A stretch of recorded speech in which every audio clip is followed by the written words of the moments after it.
Wakil Ketua DPRD Kabupaten Lumajang, Haji Ahmad, hadir hari ini di Sampaikan terima Lumajang, kasih. ya.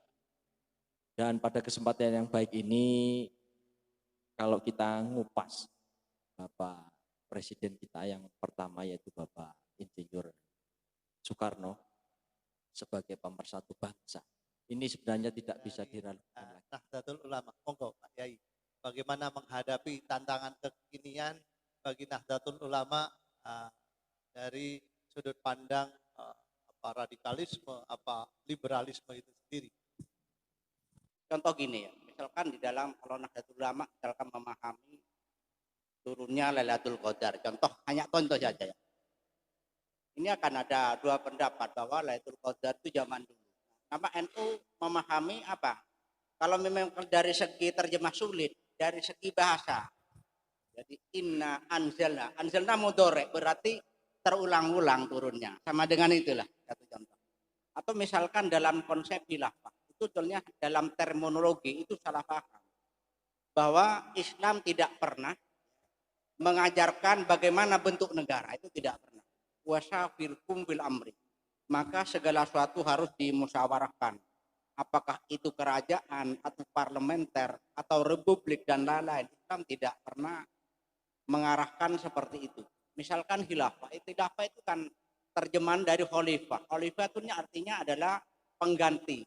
Nah, di sana pengganti siapa? Pengganti Rasul. Siapa pengganti Rasul? Jangan hanya pengganti secara bahasa, tapi adalah karisma seorangnya seperti Rasul. Nah, jadi, Rasul sudah memberikan standar. Siapa yang dikatakan khalifah di sana? Ya cuma adalah 4 dan ditambah lagi 5. Jadi habis. Siapa 5? Jadi pertama Khalifah Abu Bakar As-Siddiq, ini panutannya.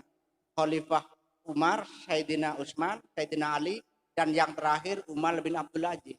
Loh, pihak yang penganut khilafah dikira itu masih ada lagi lah ini. Sehingga ditunggu-tunggu. Jadi kapanpun mereka itu akan deklarasi akan muncul ratu adil yang namanya khalifah. Habis itu menurut NU, habis zaman dulu. Jadi sudah. Kalau menurut NU yang namanya khilafah itu atau khalifah itu cuma 5. Iya, cuma 5 ya pengganti. Kalau itu yang lain-lain itu sultan, politik saja. Sultan. Karena tidak seperti Rasul. Tapi mereka akan yakin akan muncul ratu adil khalifah. Tidak akan pernah terjadi itu. Seperti itu ya. Ini menarik. Tidak akan pernah terjadi. Jadi perlu dialog yang seperti ini, monggo. Orang-orang nampaknya dari pihak Nahdlatul Ulama menyatakan bahwa khilafah hanya ada 5 dan selainnya itu adalah politiking saja gitu ya. Nah, barangkali ini karena waktu juga agak terbatas dan nanti akan disambung oleh diskusi-diskusi yang lain. Monggo dari Pak Ustadz dari Muhammadiyah barangkali bisa memberi satu sentuhan-sentuhan bagi masyarakat dan pemirsa di Kabupaten Lumajang pada khususnya. Terima kasih. Menghadapi problematika kekinian dengan tetap berdasar pemikiran Bung Karno adalah Bapak Persatuan Indonesia.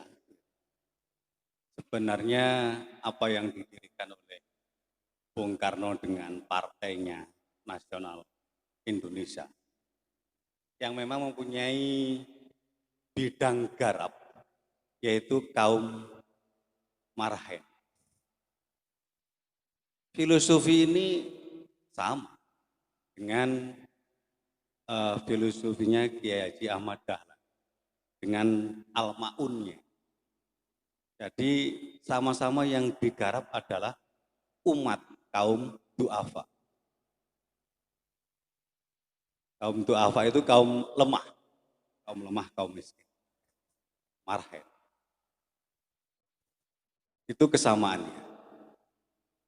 Pada proses kekinian, alhamdulillah Muhammadiyah tidak perlu banyak publikasi begitu ya.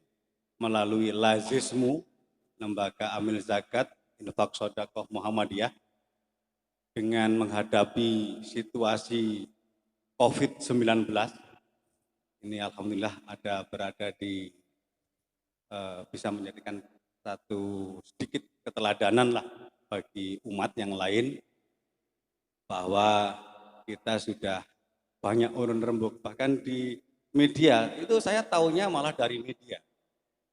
Kalau Muhammadiyah itu sudah menyumbangkan hampir bahkan bisa lebih dari 150 miliar untuk COVID ini. Melalui amal usaha Muhammadiyahnya, rumah sakit Muhammadiyahnya, dan lain-lain. Dan ini terus berlangsung. Sebelum kita ada istilah ngeramut tonggo, Muhammadiyah sudah demikian. Kita mendahului itu semua. Barangkali mengerucut kepada tantangan radikalisme, Pak Ustadz. Mungkin Iya. sebagai pesan akhir dari diskusi kita, dari masing-masing mungkin Muhammadiyah, bagaimana menurut pandangan? Makanya dakwah di Muhammadiyah itu yang mencerahkan dan berkemajuan. Gitu. Karena filosofinya seperti ini. Satu tubuh ini mempunyai anggota yang berbeda-beda, bahkan berseberangan. Ada kanan, ada kiri. Semuanya mempunyai tugas pokok fungsi sendiri-sendiri. Dan semuanya tawaduk. Kalau tadi diistilahkan oleh Mas Fatah membuka dialog. Memang semua ini berakar dari pemikiran, dari otak. Yang otak pun ada otak kanan, ada otak kiri, ada otak. Begitu. Hal-hal semacam ini, maka pemikiran itu perlu dibuka. Bagaimana cara pembukanya? Ya, salah satu jalannya melalui dialog. Kenapa muncul banyak pendapat yang berbeda, bahkan terkenal radikal? Memang kadang-kadang kalau kita melihat contoh kayak para sahabat Nabi, ada yang sentuhannya dengan penuh kasih dan sayang, ada yang penuh kedermawanan, ada yang penuh dengan kecerdasan, ada yang memang tegas, seperti Umar ibnu Khattab, kan gitu ya. Memang kadang-kadang seperti itu apa yang dikatakan Mas Fatah. Itu diperlukan juga untuk membangun bangsa ini lebih besar. Jadi ada kebesaran negara itu juga ada kebesaran kejiwaannya. Bisa menampung semua pihak. Kalau sedikit mengikuti dari teman yang dari Hindu Dharma, mungkin kita butuh mensosialisasi watak samudra. Begitu. Seperti itu. Oke, berarti bahwa kita perlu punya watak samudra yang bisa menerima dari segala penjuru ya Pak Ustadz. Iya. Saya pikir itu bahwa kita memang ada satu kesamaan untuk membangun umat ini lebih besar, lebih mencerdaskan, lebih mencerahkan, sehingga kita bisa berkemajuan. Terima kasih. Terima kasih Pak Ustadz Ahmad Justi. Terkait persatuan Indonesia hari ini yang mana sedang banyak dibumbui radikalisme itu sendiri. Monggo Pak Edi. Terima kasih. Jadi memang radikalisme itu saya kira tidak hanya di Muslim saja. Jadi di agama-agama yang lain pun ada sebenarnya radikalisme. Nah, bagaimana tantangan kita ke depan sebagai tokoh-tokoh agama ini harus memberikan pemahaman agama yang baik dan benar. Sehingga kalau pemahaman agamanya baik dan benar, saya kira tidak akan ada pemikiran-pemikiran yang radikalisme itu. Jadi sekali lagi, tugas tokoh agama adalah untuk memberikan pemahaman agama yang baik dan benar untuk menangkal radikalisme yang ada di Indonesia ini. Dan selain itu juga bahwa kami memandang bahwa Pancasila itu sudah final, karena Pancasila itu adalah hasil dari kesepakatan para tokoh-tokoh kita terdahulu dan melalui perenungan-perenungan. Dan Pancasila itu sendiri adalah tidak bertentangan dengan agama manapun saya kira. Sehingga sekali lagi Pancasila sudah final, NKRI juga menjadi harga mati, itu menurut kami. Saya kira itu. Oke. Terima kasih banyak. Cak Mansur yang kedua kalinya. Jadi kalau menurut pemahaman kami, ya paham-paham radikalisme saat ini yang memang sudah muncul di permukaan, ini memang harus kita tanggulangi bersama-sama. Jadi terhadap paham ini ya yang disampaikan oleh para kiai tadi Ini memang terjadi miskomunikasi saja. Bagaimana mereka itu menelaah sebuah ajaran itu ditelaah secara mentah tanpa ada sebuah kajian yang mendalam. Memang kalau kita belajar sebuah Al-Quran tidak bisa secara gramatikal saja. Jadi harus betul-betul menyeluruh. Memang saat ini belajar dengan adanya kecanggihan teknologi yang saat ini diterima. Kita ngomong di Google saja saat ini sudah bisa muncul. Di Segala mana-mana apapun yang diminta sudah saat ini. Mau meminta hadis, mau minta Al-Quran sudah muncul.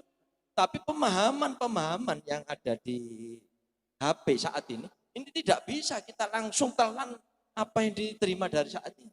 Memang kita itu belajar mengaji kepada seorang guru, ini butuh barokahnya dan lain sebagainya.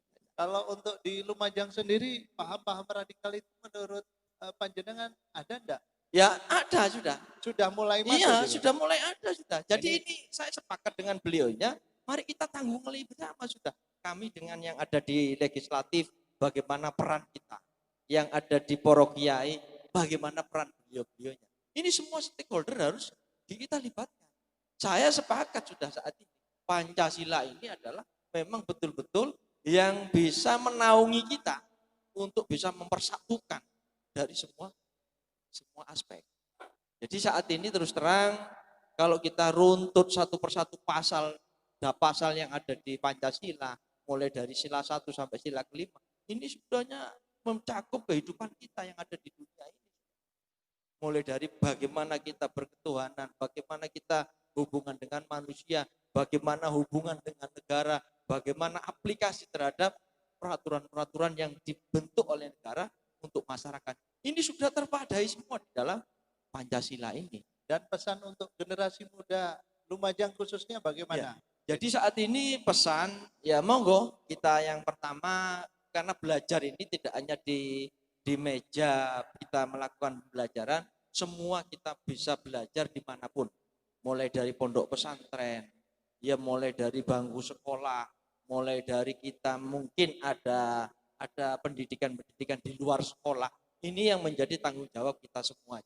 Jadi saat ini kami juga berharap kepada semua stakeholder yang ada, kita tupoksi kita sesuai dengan bidang kita masing-masing.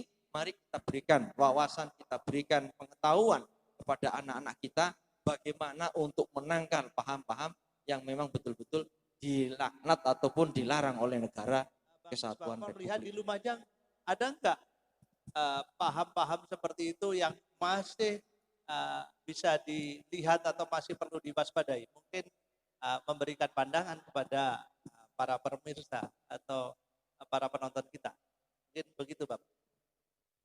Untuk Kasbangpol Kabupaten Lumajang bekerjasama dengan FKUB yang ada di Kabupaten Lumajang, dari Muhammadiyah, dari NU, dan dari agama yang lain di wilayah Kabupaten Lumajang.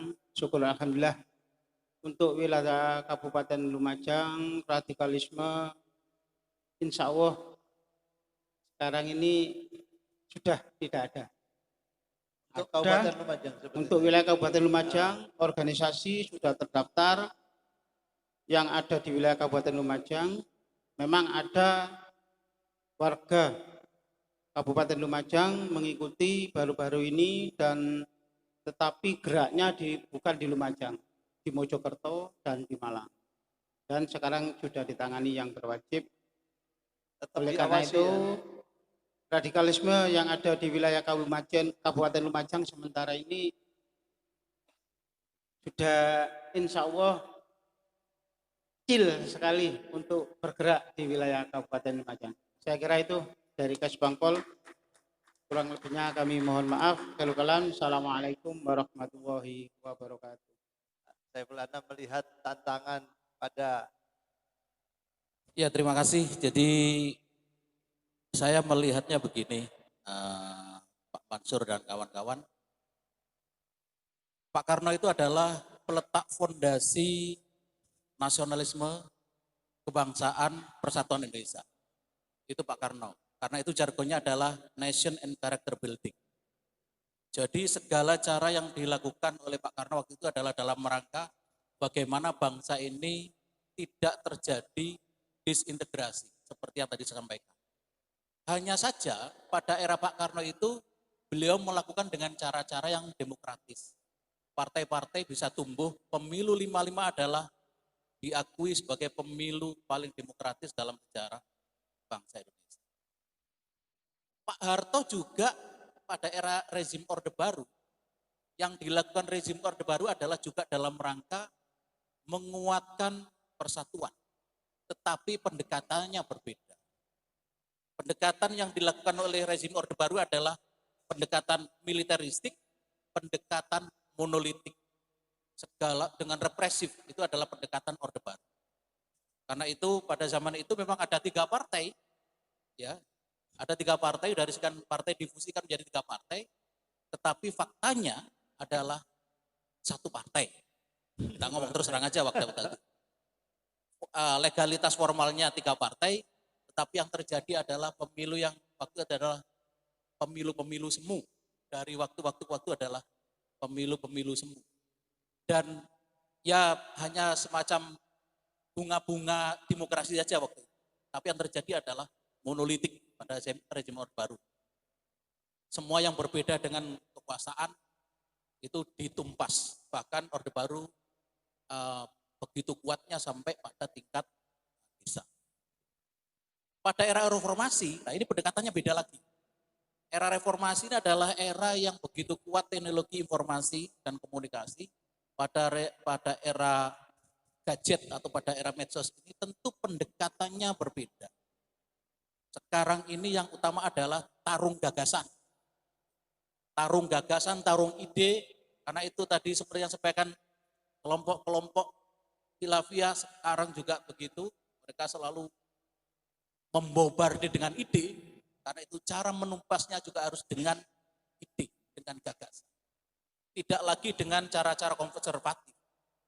Karena itu wawasan nasionalisme, wawasan kebangsaan, ini harus terus digencarkan melalui media sosial. Ini yang menurut saya sekarang harus digencarkan. Anak-anak yang masih muda harus ditanamkan betul pentingnya. Kalau enggak, bangsa ini umurnya pendek, bahaya. Negara ini umurnya bisa pendek. Kalau kita tidak hati-hati menjaga keutuhan ini, ya bisa amburadul.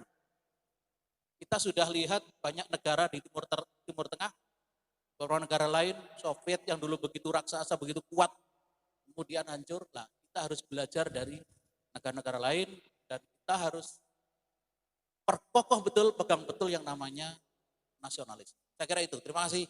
Assalamualaikum warahmatullahi wabarakatuh. Terima kasih Pak Saiful Anam, anggota Dewan Perwakilan Rakyat dari fraksi PDI Perjuangan.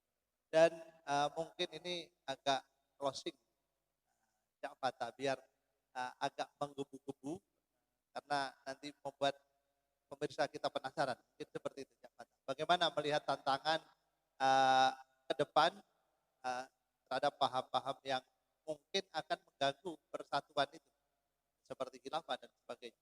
Monggo dipersilakan. Ya, ini sudah berada di ujung dan sudah malam juga. Singkat saja barangkali buat saya. Soal paham khilafah sudah disampaikan oleh 2 narasumber kita, Mas Yustru dan yang dari Nahdlatul Ulama. Tapi saya tadi memperhatikan sebuah gestur.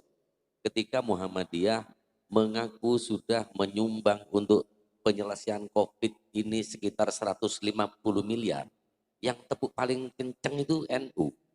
Kayak gini loh kebersamaan yang kita inginkan. Jangan kalau sebelah baik, kemudian buru-buru ngomong kok itu pencitraan. Kan kayak gitu. Ke Jokowi, kalau yang suka ya suka, kalau tidak suka benci, hanya ada 2. Ya. Nah, kalau kita tarik ke pertanyaan Mas Mansur tadi, selama Orde Baru kita dikekang bicara. 32 tahun, saudara. Tidak boleh kita bicara. Hari ini pemilu, tahu-tahu besok sudah tahu siapa yang menang, presidennya baru. Wakil presidennya baru, presidennya tetap. Ya sulapan lah menurut saya. Itu yang terjadi selama 32 tahun. Nah, ketika reformasi ini bergulir, kebebasan berbicara dibuka luas. Saya ingin berandai-andai begini. Ibarat orang selama 32 tahun tidak pernah makan enak, tiba-tiba kaya di era reformasi, makannya ngawur, Pak. Makan yang bener kan tetap pakai sendok atau pakai tangan masuk mulut. Ini enggak mata-mata diisi makanan. Saking semangatnya. Saking semangatnya. Koyok bebas-bebas tenanan. Nah, hari ini kebebasan berpendapat itu seperti itu. Saking bebas sih sudah tidak memperhatikan etika, tidak memperhatikan ketersinggungan terhadap orang lain. Itu bahkan tidak memperhatikan kalau itu melanggar hukum. Kebebasan yang menurut saya berlebihan. Nah, ini yang ayo secara bersama-sama kita tata kembali menjadi satu kebebasan yang bertanggung jawab. Karena tujuan kita sama. Yang berbeda pemikiran dengan kita pasti ada sisi baik yang kita bisa ambil dan kita berangkat bersama dengan kebaikan yang ada dari orang yang sebetulnya berbeda dengan kita. Kalau mau hancur negara ini paling mudah. Sukunya ada sama, bahasanya ada sama, bentuk orangnya ada sama. Di negara lain bahasanya sama, irungi podo mancungi, iya toh, agamanya podo, perang, Pak. Amerika hari ini juga sedang perang. Nah, coba dengan bahasa yang sama, kulitnya sama, perang. Agamanya sama, perang. Kita ini ya Islam ada perang, maka yang seneng ngejak perang-perang itu ya kan ada ya. Karena kita apa? Kemarin ada yang katanya Maluku mau merdeka, Sumatera mau merdeka. Jangan begitulah. Jangan ditanggap ya. Kita harus mengedepankan dialog dan kebebasan berbicara ini harus betul-betul kita pertanggungjawabkan. Walaupun hari ini kita diberi kebebasan, tetaplah kita berbicara dalam kerangka Negara Kesatuan Republik Indonesia untuk kesejahteraan seluruh manusia yang ada di negeri ini. Barangkali itu terakhir dari saya. Terima kasih. Assalamualaikum warahmatullahi wabarakatuh. Terima kasih banyak dari para narasumber kita yang luar biasa. Mulai dari Pak Ustadz, Pak Yai, dari Muhammadiyah, dari NU, dari pemerintah, Pak Kusbal, dari Parisada Hindu Dharma, dan di sini ada anggota DPRD Kabupaten Lumajang, Pak Saiful Anam, ada Wakil Ketua DPRD Kabupaten Lumajang, dari jurnalis dan sejarawan muda kita, Bung Nurul Hidayat. Tapi paling tidak, kita bisa melihat bahwa Bung Karno sebagai bapak persatuan kita, bagaimana konsistennya Bung Karno mempertahankan persatuan. Bahkan ketika Bung Karno sedang dijatuhkan, Bung Karno banyak didukung oleh kelompok-kelompok massa dan juga satu pasukan khusus bersenjata, yang mana salah satu komandannya, salah seorang jenderal berkata, ireng kata Bung Karno, ikut Bung Karno. Jadi Bung Karno hitam, ikut Bung Karno putih, ikut Bung Karno dengan pasukannya. Tapi Bung Karno menolak dan Bung Karno berkata bahwa Soekarno boleh hancur, tetapi negara Republik Indonesia mesti harus terus berkembang dan jaya selamanya. Terima kasih. Dalam edisi kita khusus Bung Karno Bapak Persatuan Indonesia. Wassalamualaikum warahmatullahi wabarakatuh. Salam sejahtera, Om Swastiastu, Ong Ulun Basuki Langgeng, merdeka.